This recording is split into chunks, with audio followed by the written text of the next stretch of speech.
Hi friends, welcome to wings of man. இன்றைக்கி நம்ம சேனலில் நம்ம வயிற்றில் வளரக்கூடிய குழந்தை ஆனா பெண்ணா அப்படிங்கிறதுக்கான சில முக்கியமான சிம்டம்ஸ்லாம் இந்த வீடியோவில் நான் சொல்லியிருக்கேன். இந்த சிம்டம்ஸ் எல்லாம் உங்களுக்கு இருந்தது அப்படின்னா உங்களுடைய வயிற்றில் வளரக்கூடிய குழந்தை 99% வந்து ஆண் குழந்தையாக இருப்பாங்க. என்னென்ன சிம்டம்ஸ் அப்படிங்கிறத பார்க்கலாம். பொதுவாகவே வீட்டில் இருக்கிற பெரியவங்க வந்து கர்ப்பிணியுடைய வயிறை பார்த்து அவங்களுடைய வயிற்றில் வளரக்கூடிய குழந்தை ஆனா பெண்ணா அப்படிங்கிறத சொல்லிடுவாங்க. வயிறு பார்த்திங்கன்னா நல்லா மேலே இருக்கும், கீழே இறங்காமல் மேலே வந்து நல்ல ஒரு பால் வச்சது போல் உருண்டு இருக்கும்.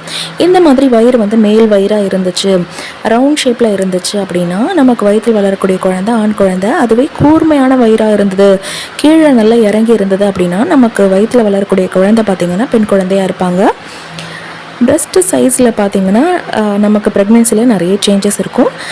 நம்மளுடைய ப்ரெஸ்ட்டில் பார்த்திங்கன்னா ரைட் சைடு ப்ரெஸ்ட்டு வந்து ரொம்ப பெருசாகவும் லெஃப்ட் சைடு ப்ரெஸ்ட் வந்து நார்மல் சைஸ்லையும் இருந்தது அப்படின்னா நம்ம வயிற்றில் வளரக்கூடிய குழந்தை ஆண் குழந்தை.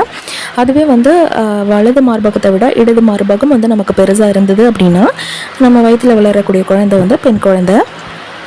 நம்மளுடைய யூரின் கலர் வச்சு கூட நம்மளுடைய வயிற்றில் வளருது ஆனா பெண்ணா அப்படிங்கிறத சொல்லிடலாம்.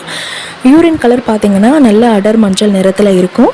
அப்படி இருந்தது அப்படின்னா நமக்கு வயிற்றில் வளரக்கூடிய குழந்தை வந்து ஆண் குழந்தை. இந்த யூரின் பார்த்திங்கன்னா நமக்கு ஸ்டார்டிங் ஸ்டேஜ்லேருந்தே வந்து தெரிய ஆரம்பிச்சிடும். ஒரு 3 monthsலேருந்து கூட இந்த யூரின் கலர் வந்து அதே மாதிரி தான் இருக்கும். சிலருக்கு பார்த்திங்கன்னா நல்லா தண்ணி குடிக்கல அப்படின்னா அடர் மஞ்சள் நிறத்தில் இருக்கும். அந்த மாதிரி இல்லாமல் நார்மலாக எல்லா டேஸ்லேயும் வந்து அடர் மஞ்சள் நிறத்தில் இருக்கும். அந்த மாதிரி நீங்கள் கவனித்து பார்த்தீங்கன்னா உங்களுக்கு தெரியும். இப்படி இருந்தது அப்படின்னா நம்ம வயிற்றில் வளரக்கூடிய குழந்தை ஆண் குழந்தை. வெளிர் நிறத்தில் இருந்தது யூரின் வந்து அப்படின்னா நம்ம வயிற்றில் வளரக்கூடிய குழந்தை பெண் குழந்தை. ஹார்ட் பீட் வச்சு வந்து நம்மளுடைய வயிற்றில் வளரக்கூடிய குழந்தை ஆனா பெண்ணா அப்படிங்கிறத எப்படி கண்டுபிடிக்கலான்னா, நம்மளுடைய ஹார்ட் பீட் வந்து ஸ்டார்டிங்லேருந்து போக போக அடுத்தடுத்து எடுக்கக்கூடிய ஸ்கேன்ஸில் பார்த்திங்கன்னா குறைஞ்சிக்கிட்டே வரும். அந்த மாதிரி குறைஞ்சிக்கிட்டே வந்தது அப்படின்னா நம்ம வயிற்றில் வளரக்கூடிய குழந்தை ஆண் குழந்தை. அப்படி இல்லாமல் ஸ்டார்டிங்கில் நமக்கு 130 இருந்து அடுத்து 140, 150, 160 இந்த மாதிரி இன்க்ரீஸ் ஆகிட்டே போச்சு அப்படின்னா நம்ம வயிற்றில் வளரக்கூடிய குழந்தை வந்து பெண் குழந்தை. நெக்ஸ்ட் பார்த்திங்கன்னா நம்மளுடைய முடி வளர்ச்சி, கர்ப்பிணியுடைய முடி வளர்ச்சி பார்த்திங்கன்னா வயிற்றில் வளரக்கூடிய குழந்தை ஆணாக இருந்தது அப்படின்னா நல்ல முடி வந்து வளரும். அதுவே பெண் குழந்தையாக இருந்துச்சு அப்படின்னா முடி வந்து நிறைய கொட்டும் அப்படின்னு சொல்லுவோம். நெக்ஸ்ட் பார்த்திங்கன்னா மார்னிங் சிக்னஸ் அப்படின்னு சொல்லுவோம் இல்லையா, எழுந்ததுமே வந்து வாந்தி குமட்டல் இந்த மாதிரிலாம் இருக்கும். இந்த சிக்னஸ் வந்து பார்த்திங்கன்னா நமக்கு ரொம்பவே கம்மியாக இருந்துச்சு அப்படின்னா வயிற்றில் வளரக்கூடிய குழந்தை ஆண் குழந்தை. அதுவே வந்து காலையில் எழுந்திரிக்கவே முடியாத அளவுக்கு நமக்கு வயிறு புரட்டுறது, தலைவலி, வாமிட்டிங் வந்து நிறையா இருக்கும். இந்த மாதிரி மார்னிங் சிக்னஸ் அதிகமாக இருந்துச்சு அப்படின்னா நம்ம வயிற்றில் வளரக்கூடிய குழந்தை பார்த்திங்கன்னா பெண் குழந்தையாக இருப்பாங்க.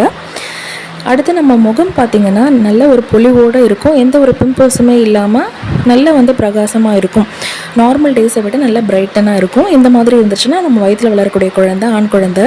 அதுவே நிறைய பிம்பிள்ஸோட கலை இழந்து இருந்துச்சு அப்படின்னா நம்ம வயிற்றில் வளரக்கூடிய குழந்தை பெண் குழந்தை. ஏன்னா பொதுவாக என்ன சொல்லுவாங்கன்னா, நம்ம வயிற்றில் வளரக்கூடிய பெண் குழந்தை நம்மளுடைய அழகையும் சேர்த்து கொள்ளை அடிச்சுட்டு வந்து பிறப்பாங்க அப்படின்னு. அதனால் கூட மேபி வந்து நம்மளுடைய அழகு வந்து கம்மியாக இருக்கலாம். நம்மளுடைய குழந்தை வந்து நம்மளுடைய அழகை திருடியிருப்பாங்க. பாய் பேபி வயிற்றில் இருந்தாங்க அப்படின்னா நம்ம ரொம்பவே பிரைட்டாக இருப்போம், எந்த ஒரு பிம்பிள்ஸும் இல்லாமல் முகம் வந்து நல்லா பிரகாசமாக இருக்கும். இது வந்து என்னோடய கேஸ்லேயும் வந்து உண்மை. நிறைய பேர் வந்து நான் ப்ரெக்னென்சியில் இருக்கும்போது முகம் வந்து பார்த்திங்கன்னா நல்லா பிரைட்டாக இருக்குது அப்படின்னு சொல்லுவாங்க. என்னோடய குழந்தை பார்த்திங்கன்னா பாய் பேபி தான். நம்மளுடைய ஸ்கேனில் பார்த்திங்கன்னா போஸ்டீரியர் ஆன்டீரியர் அப்படின்னு மென்ஷன் பண்ணியிருப்பாங்க இல்லையா, அதில் வந்து அடிக்கடி நீங்கள் போஸ்டீரியர் அப்படிங்கிற வார்த்தையை பார்த்திங்க அப்படின்னா கெஸ் பண்ணிடலாம் நம்ம வயிற்றில் வளரக்கூடிய குழந்தை ஆண் குழந்தை. ஏன்னா என்னோடய ஃப்ரெண்ட்ஸு எல்லாத்தையும் கம்பேர் பண்ணும்போது பார்த்திங்கன்னா போஸ்டீரியர் அப்படி இருக்கிறவங்களுக்கு மேக்ஸிமம் வந்து பாய் பேபி தான் பிறந்திருக்கு. கேர்ள் பேபி பிறந்தவங்களுக்கு பார்த்திங்கன்னா அவங்களோட ஸ்கேனில் வந்து ஆன்டீரியர் அப்படிங்கிறத மென்ஷன் பண்ணியிருப்பாங்க. அடுத்து நம்ம சாப்பிடக்கூடிய விஷயங்களில் பார்த்திங்கன்னா நல்ல புளிப்பு சுவையானது, உப்பு சுவையானதெல்லாம் தேடி தேடி சாப்பிடுவோம். அப்படி இருந்தோம் அப்படின்னா நம்ம வயிற்றில் வளரக்கூடிய குழந்தை ஆண் குழந்தை. அது இல்லாமல் இனிப்பு சுவையை வந்து அதிகமாக சாப்பிட்டோம் அப்படின்னா நம்ம வயிற்றில் வளரக்கூடிய குழந்தை மேக்ஸிமம் பெண் குழந்தை தான். நெக்ஸ்ட்டு வந்து நம்ம ப்ரெக்னென்சியில் நம்மளுடைய கால், பாதம், கை, உள்ளங்கையெல்லாம் பார்த்திங்கன்னா குளிர்ச்சியாக இருக்கும். நார்மல் டேஸில் நமக்கு அந்த மாதிரி இருக்காது. ப்ரெக்னென்சியில் வந்து நமக்கும் குளிராது, நம்மளுடைய கால் பாதம் கை பாதம் மட்டும் நல்ல ஒரு சில்லுன்னு இருக்கும். அந்த மாதிரி இருந்துச்சுன்னா நம்ம வயிற்றில் வளரக்கூடிய குழந்தை ஆண் குழந்தை. அப்படி இல்லாமல் நார்மலாக இருக்கிற மாதிரி சூடாவோ அல்லது நார்மலாகவோ இருந்துச்சுன்னா நம்ம வயிற்றில் வளரக்கூடிய குழந்தை வந்து பெண் குழந்தை. நெக்ஸ்ட்டு இதை வந்து நீங்கள் நிறைய கவனிச்சிருப்பீங்க. ப்ரெக்னென்சியில் இருக்கும்போது நமக்கு அடிக்கடி வந்து கோவம் வருது, தனியாக இருக்கணும் அப்படின்னு தோணுது அப்படின்னா நம்ம வயிற்றில் வளரக்கூடிய குழந்தை வந்து ஆண் குழந்தையாக இருப்பாங்க. அதுவே இல்லாமல் நம்ம வந்து எல்லார்ட்டையும் சகஜமாக பழகிறது, எப்போதும் போல் சிரித்து பழகிறது, நார்மலாக இருக்கிறவங்க கூட வந்து ப்ரெக்னென்சியில் ரொம்ப எல்லார் கூடயும் கலகலப்பாக இருப்பாங்க, தனிமையாக இருக்கணும்னு விரும்ப மாட்டாங்க. அந்த மாதிரி இருந்தாங்கன்னா வயிற்றில் வளரக்கூடிய குழந்தை மோஸ்ட்லி வந்து பெண் குழந்தையாக இருப்பாங்க. இந்த வீடியோவில் நான் சொல்ல விஷயங்கள் எல்லாமே வந்து நோட் பண்ணி பார்க்கலாம். மேக்ஸிமம் வந்து இந்த சிம்டம்ஸ் வந்து உங்கள் கூட செட் ஆச்சு அப்படின்னா கண்டிப்பாக உங்கள் வயிற்றில் வளரக்கூடிய குழந்தை ஆண் குழந்தை தான். இந்த வீடியோ கண்டிப்பாக உங்களுக்கு யூஸ்ஃபுல்லாக இருந்திருக்கும் அப்படின்னு நான் நம்புகிறேன். இந்த வீடியோ பிடிச்சிருந்தால் லைக் பண்ணுங்கள், கூடவே நம்ம சேனலை மறக்காமல் சப்ஸ்கிரைப் பண்ணிக்கோங்க. தேங்க்யூ ஸோ மச் ஃபார் வாட்சிங்.